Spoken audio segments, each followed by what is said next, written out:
Call me explainer presents Twilight. तो कहानी की शुरुआत होती है एरिज़ोना के फिनिक्स शहर से, जहाँ पर एंट्री होती है इस फिल्म की मेन हीरोइन बेला स्वान की, जो कि फिनिक्स में अपनी मॉम के साथ रहती है। उसकी मॉम ने अभी नई शादी की है। उसके हस्बैंड का नाम था फिल। वो एक बेसबॉल प्लेयर था, इसीलिए उसके शहर में आना जाना पड़ता है बहुत बार। बेला की मॉम और उसका पति दोनों भी एक रोड ट्रिप पे जाने वाले होते हैं, जिसकी वजह से बेला की स्टडीज पर बहुत ही प्रॉब्लम असर पड़ता है। इसलिए वो डिसाइड करती है कि वो अपने फादर चार्ली के साथ रहेंगी। तभी बेला स्वान वाशिंगटन डीसी के फोक्स में जाती है, जहाँ पर उसके फादर चार्ली रहा करते हैं और चार्ली चीफ ऑफ पुलिस है। फोक्स शहर काफी शांत और अच्छा है। वहाँ पर कई बादल और बरसात आती रहती है और वहाँ पर वो पहुँचते हैं और फिर चार्ली बेला को उसका रूम दिखाता है। वो बेला को देखकर काफी खुश था और फिर नेक्स्ट डे अपने बेटी के आने की खुशी में चार्ली उसकी बेटी को एक गिफ्ट देता है। वो अपने खास दोस्त बिली ब्लैक को बुलाता है, जो कि अपने बेटे जेकब के साथ वहाँ पर आता है। वो सभी मिलकर बेला को एक नई कार गिफ्ट करते हैं। उस कार के साथ बेला फोक्स शहर के एक नए स्कूल में जाती है, जिसका नाम Fox high school home of the Spartans है। वहाँ पर जाकर वो अपने नए दोस्त बनाती है, जिसका नाम होता है टाइलर, एरिक, माइक और जेसिका। वो उनके साथ बैठकर ब्रेकफास्ट कर ही रही थी कि तभी कुछ लोग वहाँ पर आते हैं। तभी बेला जेसिका को पूछती है कि वो लोग कौन है। तभी जेसिका बताती है कि वो कलिंस है, डॉक्टर कार्लाइल के बेटे। सभी एडॉप्टेड है, लेकिन सभी अजीब है। डॉक्टर ने अपने फैमिली में काफी अजीब लोग पाल रखे हैं। तभी एमेट और रोजिली आते हैं। उसके बाद हेनरी, जेस्पर। तभी एंट्री होती है जेस्पर और एलिस की और बेला पूछती है कि वो कौन है। तब बताते हैं कि वो है एडवर्ड कलिंग। फिर एंट्री होती है हमारे इस फिल्म के मेन हीरो एडवर्ड की। तभी बायोलॉजी क्लास में सभी स्टूडेंट्स को जाते हुए हम देखते हैं। बेला को बायोलॉजी के सर कहते हैं कि एक ही सीट खाली है और वो है एडवर्ड के पास। बेला जाकर एडवर्ड के पास बैठ जाती है और जब वो उसके पास बैठती है तब पंखे से कुछ उसके बाल उड़ते हैं, जिसकी वजह से स्मेल कुछ आती है एडवर्ड के पास। एडवर्ड जैसे ही उसकी स्मेल पाता है अपने मुंह पर हाथ रख लेता है। उससे बेचैनी महसूस होती है, इसलिए बेला को लगता है कि उसके बालों में से शायद कुछ बास आ रही हो, लेकिन उसे कुछ पता नहीं चलता। और फिर एडवर्ड उसे ही घुरा जा रहा था। उसका ध्यान क्लास में नहीं था और जैसे ही क्लास खत्म होती है थोड़ी देर बाद वो वहाँ से उठकर गुस्से से चला जाता है और जाकर अपने टीचर से बात करता है कि मुझे बायोलॉजी क्लास के अलावा कोई और क्लास मिल सकती है क्या। तो वो कहते हैं कि नहीं, अभी सिर्फ बायोलॉजी क्लास ही यहाँ पर अवेलेबल है। तभी वो गुस्से में वहाँ से निकल जाता है, लेकिन बेला पीछे से खड़ी हुई ये सब बातें सुन रही थी। बेला को काफी अजीब लग रही थी ये सारी बातें। और फिर सीन शिफ्ट होता है। चार्ली बेला को एक रेस्टोरेंट में खाना खिलाने ले जाता है। वहाँ वो उसे अपने खास दोस्त जॉर्ज से भी मिलवाता है। और रात में बेला अपने रूम में बैठी थी, तभी उसकी मॉम का फोन आता है और आज के बीते हुए समय के बारे में दोनों ही बातें करते हैं। बेला की मॉम उसे पूछती है कि आज का दिन कैसा गया, तो बेला बोलती है कि कुछ खास नहीं, यहाँ सब कुछ ज्यादा ही अच्छे है। तब बेला की मॉम ये समझ जाती है कि उसके साथ जरूर कुछ बुरा हुआ है। क्या तुम मुझे बताओगी कि किसी ने तुम्हारे साथ क्या कुछ बुरा किया। बेला कहती है कि एक लड़का था यहाँ पर, कुछ वो अजीब सा बिहेव कर रहा था। तभी बेला ये डिसाइड करती है कि वो एडवर्ड से जाकर बात करेंगी कि उसके अजीब से बिहेवियर का मतलब क्या है। लेकिन उस दिन एडवर्ड आया नहीं था और बहुत दिन गुजर जाते हैं, फिर भी एडवर्ड वहाँ पर आया नहीं। एडवर्ड काफी दिनों तक नहीं आया अपने घर से बाहर। और एक दिन जब बेला घर से बाहर निकलती है स्कूल जाने के लिए, तो वो बर्फ नीचे पड़ी थी, जिसकी वजह से वो फिसल कर नीचे गिर जाती है। तभी चार्ली वहाँ पर आ जाता है और कहता है कि अभी बारिश का सीजन शुरू ही हो चुका है, इसीलिए मैंने तुम्हारे कार के टायर्स को बदल लिए ताकि वो फिसले ना। दूसरी तरफ दिखाया जाता है बेसन राज्य की एक छोटी सी कंपनी के सिक्योरिटी गार्ड्स पर कुछ वैम्पायर्स हमला करते हैं और उन्हें जान से मार देते हैं। और फिर चार्ली को बताया जाता है, जो कि अपनी बेटी बेला को कहता है कि मुझे मेसन में जाना पड़ेगा। वहाँ पर कुछ सिक्योरिटी गार्ड्स पर कुछ जानवरों ने हमला कर दिया है। और फिर तब बेला अपने कार से स्कूल में पहुँचती है, तब वो बायोलॉजी क्लास में एडवर्ड को देखती है और वो काफी खुश थी और दोनों में इंट्रोडक्शन होता है। तब बेला उसे पूछती है कि तुम उस दिन वहाँ से उठकर क्यों चले गए थे। तब बेला से एडवर्ड माफी मांगता है और बोलता है कि मैंने जो कुछ भी किया उसके लिए मैं शर्मिंदा हूँ, मुझे माफ कर दो। तभी बेला उसके आंखों को देखती है और कहती है कि क्या तुमने कॉन्टेक्ट लेंसेज पहने हैं, तुम्हारी आंखों का कलर चेंज हो रहा है, क्योंकि लास्ट टाइम हम जब मिले थे तब तुम्हारी आंखों का कलर ब्लैक था और अब गोल्डन ब्राउन है। ये सभी बातें सुनकर एडवर्ड ठीक से जवाब नहीं दे पाता और वहाँ से चला जाता है। और जब छुट्टी होती है तब बेला फोन पर किसी से बात करते हुए अपनी कार के पास खड़ी थी। तभी टाइलर के कार का ब्रेक फेल हो जाता है और वो आकर बेला से टकराने ही वाला था कि एडवर्ड आकर उसे बचा लेता है और वो एक हाथ से उस कार को रोक देता है। बेला इससे बहुत शॉक हो गई थी, लेकिन अगले सीन में हमें बताया जाता है कि बेला को हॉस्पिटल पहुंचाया जाता है। तभी तो वहाँ पर चार्ली और टाइलर भी थे और तभी वहाँ पर डॉक्टर कलिक की एंट्री होती है, जो कि एक डॉक्टर है। बेला बोलती है कि आपके बेटे एडवर्ड ने मेरी जान बचाई। तब डॉक्टर बोलते हैं कि तुम्हारी किस्मत अच्छी होगी कि तुम बची हो। तभी कार्लाइन पे एडवर्ड से बोलता है कि जिस तरीके से तुमने बेला की मदद की है उस तरह से बेला को जरूर शक होगा। तभी बेला ये सारी बातें सुन लेती है और एडवर्ड से कहती है कि मुझे तुमसे कुछ बात करनी है। तभी बेला बोलती है कि तुमने ये आखिर किया कैसे, उस गाड़ी को एक हाथ से कैसे रोक लिया। वो कहता है कि मैंने एनर्जी ड्रिंक भी रखी थी। वो कहती है कि नहीं ऐसा नहीं हो सकता, तुम उससे काफी दूर खड़े थे और वो जैसे ही गाड़ी आई वैसे तुम स्पीड में वापस आ गए और उस गाड़ी को एक हाथ से रोक लिया। तभी एडवर्ड बोलता है कि नहीं मैं वही खड़ा था, ज्यादा दूर नहीं था। तभी बेला बोलती है कि तुम्हें मुझे सच्चाई बतानी होगी। एडवर्ड बोलता है कि तुम्हें अगर सच्चाई जाननी है तो लगी रहो, मुझे तुमसे कुछ लेना देना नहीं। और फिर उसके बाद रात को जब बेला सो रही थी तब उसे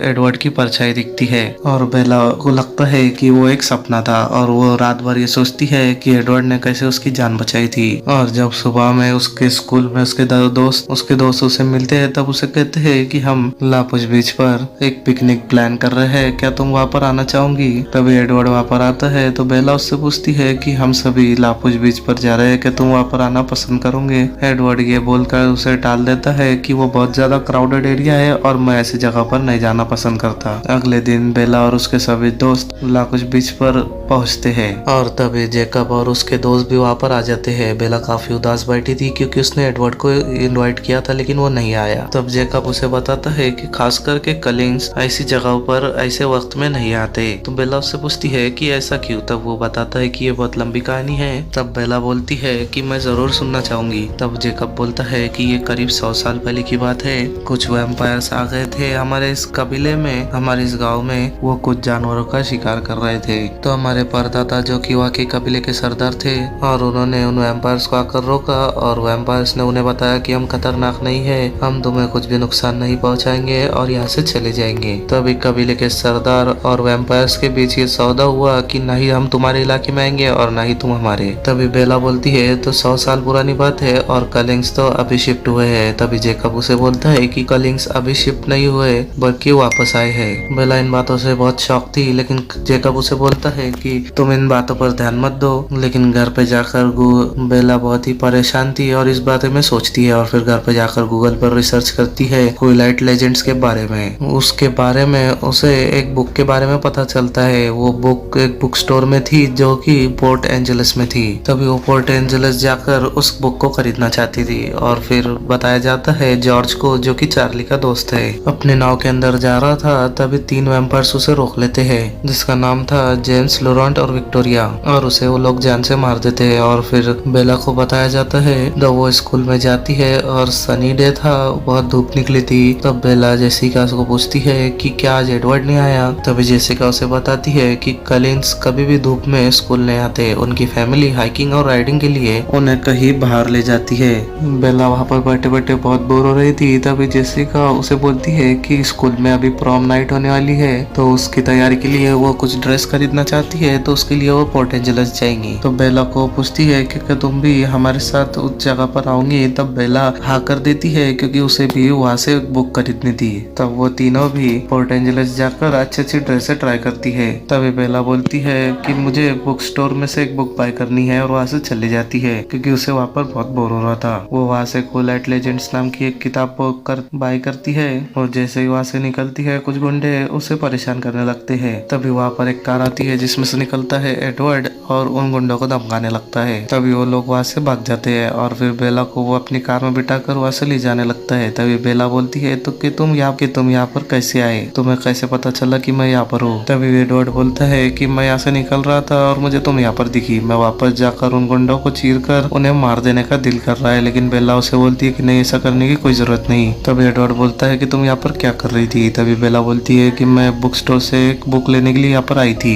मेरे कुछ फ्रेंड्स भी यहाँ पर है तो मुझे वहाँ पर उनके पास छोड़ दो। तभी वो बेला को उसके फ्रेंड्स के पास ले आता है, लेकिन उसके फ्रेंड्स उसे बोलते हैं कि तुम एडवर्ड के साथ क्या कर रही हो। तभी एडवर्ड उसे उन्हें बोलता है कि एक काम करो, आप दोनों चले जाओ, मैं बेला को उसे डिनर कराकर उसके घर छोड़ दूंगा। उसे काफी भूख भी लगी है, उसने कई देर से कुछ खाया भी नहीं। वो दोनों एक रेस्टोरेंट में बैठे थे। तभी बेला बोलती है कि तुम ये सब काम कैसे कर लेते हो, तुम एकदम मेन टाइम पर कैसे आ जाते हो मेरी मदद करने के लिए। तभी एडवर्ड उससे बोलता है कि मैं ये सब काम एनर्जी ड्रिंक पीकर करता हूँ। तभी बेला को इस बात पर यकीन नहीं होता और बोलती है, वो उसे बार बार पूछती रहती है कि तुम आखिर ये कैसे कर लेते हो। एडवर्ड उसे बोलता है कि मैं माइंड में रीड कर सकता हूँ, यहाँ पे बैठे लोग सबके माइंड में अलग अलग चीजें चल रही है, किसी को पैसा, किसी को प्यार चाहिए। फिर वो रेस्टोरेंट से बाहर निकलकर अपनी कार में बैठकर घर के लिए निकल पड़ते हैं। तभी रास्ते में बेला को एक कार दिखती है। वो बोलती है कि ये तो मेरे फादर की कार है। एडवर्ड बोलता है कि यहाँ पर मेरे फादर भी है, तो चलो देखते हैं कि आखिर यहाँ चल क्या रहा है। और वहाँ पर पहुंचने के बाद उन्हें पता चलता है कि जॉर्ज की डेथ हो चुकी है और इसीलिए चार्ली वहाँ पर इन्वेस्टिगेशन करने के लिए आए हैं और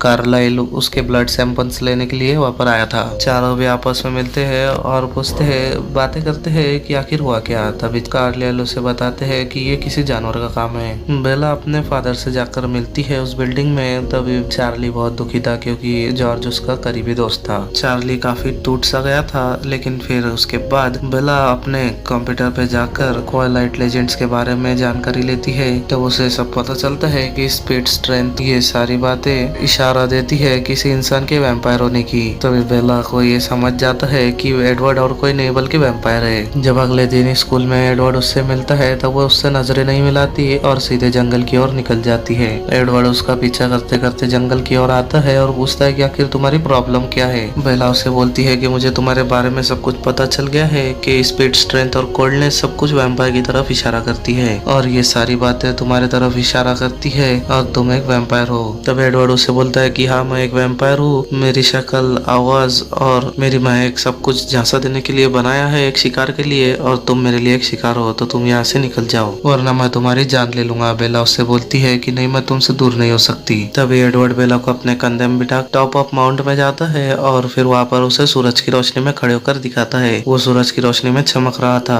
और वो बेला को बताता है कि हम वैम्पायर धूप में इसलिए नहीं निकलते क्योंकि हमारी बॉडी चमकती है और लोग ये देखेंगे तो डर कर भाग जाएंगे और तुम्हें भी मुझसे बहुत डर लगेगा, इसलिए तुम मुझसे छोड़कर यहाँ से चली जाओ। तभी बेला बोलती है कि नहीं, मुझे तुम पर पूरा विश्वास है, तुम मुझ पर कभी हमला नहीं करोगे। और फिर वो दोनों बातें करते हैं आपस में और दोनों की नजरें मिलती है। यहाँ पर स्टार्ट होती है एक इंसान और एक वैम्पायर की लव स्टोरी। उसके बाद बेला और एडवर्ड अपने लव स्टोरी और रिलेशनशिप को लेकर साथ साथ घूमने लगते हैं। पूरा स्कूल उन्हें देखने लगता है और काफी हैरान था। एक दिन बेला एडवर्ड से पूछती है कि तुम आखिर वैम्पायर बने कैसे। तब एडवर्ड बताता है कि ये 1917 की बात है, मुझे एक बीमारी हो गई थी जिसका नाम था स्पेनिश एंजाइला इन्फेंसा और मुझे कार्लाइन ने बचाया था। कार्लाइन ने मुझे काटा और वैम्पायर बनाया, लेकिन उसमें काफी ज्यादा दुख उससे ही हुआ था। कार्लाइन को ये करना काफी मुश्किल था क्योंकि एक वैम्पायर एक इंसान के ऊपर दांत लगा देता है तो उसे रोकना काफी मुश्किल होता है और बीच में रुक जाने से ही एक इंसान वैम्पायर के रूप में बदल सकता है।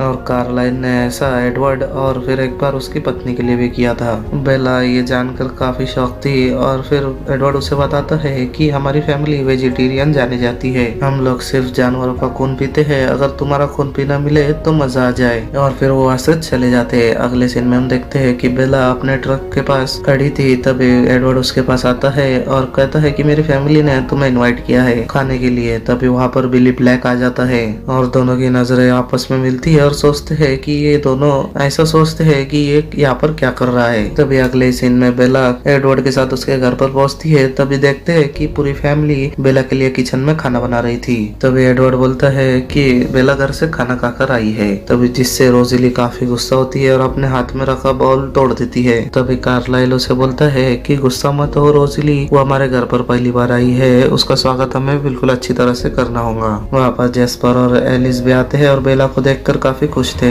उनके अजीब बिहेवियर को समझने के लिए एडवर्ड उसे अपने घर पर ले जाता है अपने रूम में। तभी एडवर्ड के वॉल पर काफी सारे ग्रेजुएशन कैप्स थी। तभी बेला काफी हैरान थी और पूछती है कि सब तुम्हारी है। तब बोलता है कि ये सब हम जमा करते रहते हैं और ये हम हर 3 साल में जमा करते हैं और यही रीजन है जिसकी वजह से हम ज्यादा देर तक कहीं टिक पाते हैं। जब एडवर्ड बेला को अपने रूम में ले जाता है तब बेला देखती है वहाँ पर बेड ही नहीं है। तब एडवर्ड बोलता है कि मैं कभी सोता नहीं, मैं सिर्फ म्यूजिक सुनता रहता हूँ या तो फिर अपने छोटे मोटे कामों में लगा रहता हूँ। तभी बेला एक सीडी निकालती है और म्यूजिक को प्ले करती है। तभी डांस तभी दोनों भी डांस करने लगते हैं। तभी एडवर्ड बोलता है कि क्या तुम्हें डर नहीं लगता। बेला बोलती है कि मुझे किसी भी बात से तुम्हारी डर नहीं लगता। फिर एडवर्ड बेला को अपने कंधे पर बैठाकर एक शहर पे ले जाता है।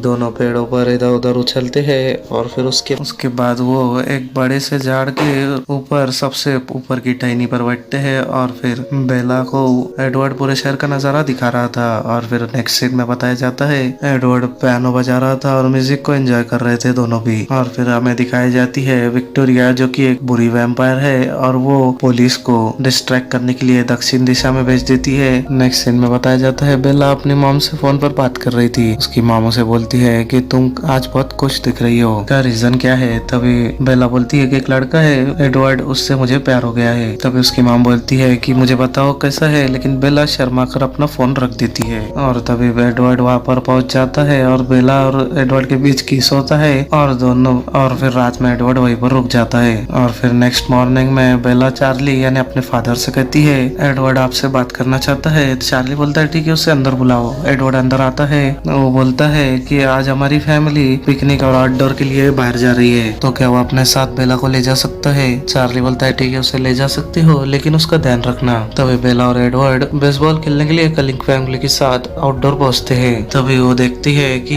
बहुत खराब मौसम हो रहा था और वो कहती है कि इस खराब मौसम में तुम लोग बेसबॉल कैसे खेल सकते हो। और तभी शानदार बेसबॉल मैच शुरू होता है जिसमें वो ऐसे खेलते हैं कि बॉल बहुत दूर दूर तक जाती है, जिसकी वजह से बेला को ये समझ आ जाता है कि ऐसे मौसम में ये लोग क्यों खेलते हैं, क्योंकि ऐसे मौसम में दूर दूर तक कोई भी बाहर नहीं होगा। फिर तभी जेम्स लॉरेंट और विक्टोरिया उनकी महक पाकर उनके पास पहुंच जाती है और कहते हैं कि क्या हम लोग भी आपके साथ ये गेम खेल सकते हैं। उन तीनों को देखकर एडवर्ड काफी परेशान था और कहता है कि मैंने बहुत बड़ी गलती की तुम्हें यहाँ पर लाकर, तुम दूर खड़े हो जाओ और अपना चेहरा छुपा लो। तभी डॉक्टर कलिंग उसे बोलते हैं कि हमारे कुछ प्लेयर्स घर की ओर जा रहे हैं, इसीलिए तुम उन्हें रिप्लेस करके उनकी जगह पर खेल सकते हो। तभी बहुत जोर से हवा चलती है और बेला की खुशबू जेम्स को आ जाती है। बेला की खुशबू पाकर जेम्स काफी परेशान हो जाता है और उसे मारने के लिए आगे बढ़ता है। तभी दोनों के टीमों के बीच लड़ाई शुरू हो जाती है और आमना सामना शुरू हो जाता है। तभी कार्लाइल उन्हें बोलता है कि बेला हमारे साथ है, तुम उसे कुछ नुकसान नहीं पहुंचाओगे। तभी विरांट कहता है कि शायद अभी गेम खत्म हो गया है और वो तीनों वहां से निकल जाते हैं। उस वक्त तो निकल गए थे, लेकिन एडवर्ड को ये पता चलता है कि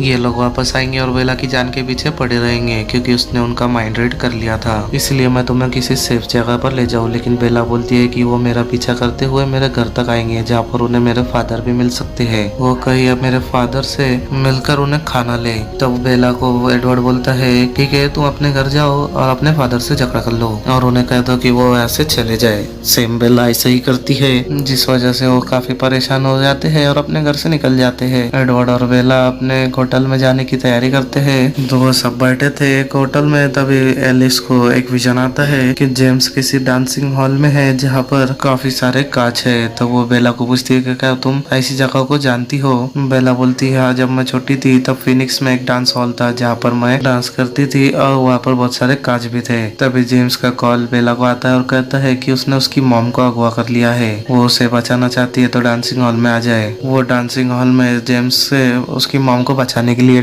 पहुंचती है। जेम्स काफी ताकतवर था, इसलिए बेला पर हमला कर देता है और उसे गिरा देता है। और तभी वहाँ पर एडवर्ड भी आ जाता है। एडवर्ड बेला को बचाने के लिए जेम्स से लड़ने लगता है, लेकिन जेम्स तभी बेला को काट लेता है उसके हाथ पर। जेम्स के ऐसे काटने पर बेला भी वैम्पायर बन सकती थी, लेकिन एडवर्ड ऐसा नहीं चाहता। और तभी वहाँ पर कार्लाइल की फैमिली भी आ जाती है। तभी सब जेम्स को मार देते हैं और उसी वक्त देखते हैं कि बेला के अंदर जहर फैल रहा था। कार्लाइल एडवर्ड से बोलता है कि वो बेला का जहर जाकर निकाल दे, अगर ऐसा नहीं हुआ तो थोड़ी देर में बेला वैम्पायर बन जाएंगी। एडवर्ड उसी जगह पर अपने दांत लगाकर उस जहर को चूसने लगता है ताकि बेला वैम्पायर ना बने। फिर अगले सीन में बताया जाता है बेला की आँख खुलती है एक हॉस्पिटल में, जहाँ पर उसकी मॉम भी थी। एडवर्ड ने उसकी मॉम को बताया था कि बेला सीढ़ियों से उतरते वक्त गिर गई थी, जिस वजह से उसे काफी चोट लगी थी। और फिर थोड़े दिन बीत जाते हैं, बेला अपने पैरों पर खड़ी थी। उस दिन वो काफी अच्छे से तैयार हुई थी क्योंकि उस दिन स्कूल का प्रॉम नाइट था। और फिर एडवर्ड आता है और चार्ली से विनती करता है कि वह बेला को फिर से अपने साथ ले जाएगा, लेकिन उसका पूरा ध्यान रखेगा। उसके फादर भी उसे जाने देते हैं। तभी कार में एडवर्ड और बेला अपनी प्रॉम नाइट के लिए निकल पड़ते हैं। वो उससे बात कर रहा था, तभी कार में कुछ प्रॉब्लम है ऐसा उसे लगा, तब वो अपनी कार की तरफ चला जाता है। तभी वहाँ पर जेकब पहुंच जाता है। जेकब बेला से बात करता है और कहता है कि तुम तुम्हें एडवर्ड के साथ नहीं रहना चाहिए। मुझे नहीं लगता कि एडवर्ड तुम्हारे लिए ठीक है। मेरे पिता बिली ब्लैक ने मुझे तुम्हारे साथ रहने के लिए कहा है। तभी उसी बीच एडवर्ड वहाँ पर आ जाता है और जेकब को वहाँ से जाने के लिए कहता है। जेकब उन दोनों को साथ देखकर काफी बुरा फील कर रहा था और वहाँ से चला जाता है। और तभी बेला को एडवर्ड प्रॉम नाइट में ले जाता है और दोनों के बीच एक अच्छा डांस होता है। डांस करते हुए बेला एडवर्ड को कहती है कि क्या तुम मुझे वैम्पायर नहीं बना सकते, मैं तुम्हारे बगैर जी नहीं सकती। एडवर्ड उसे बोलता है कि मैं तुम्हें सोच कर बताऊंगा। दूर वहाँ पर खड़े होकर विक्टोरिया ये सारी बातें सुन रही थी। तो इसी के साथ यहाँ पर इस मूवी और इस वीडियो का भी एंड होता है। तो अगर आपको ये वीडियो पसंद आया हो तो लाइक शेयर और कमेंट करे बगैर तो कहीं मत जाना और मेरे चैनल को सब्सक्राइब करके लगे हाथ दबाए बेल आइकन को भी, ताकि ऐसे ही ऑसम रिलेटेड डेली कंटेंट आपको मिलता रहे। अगले वीडियो मिलते हैं जल्द ही। And I explain movies so you should call me explainer.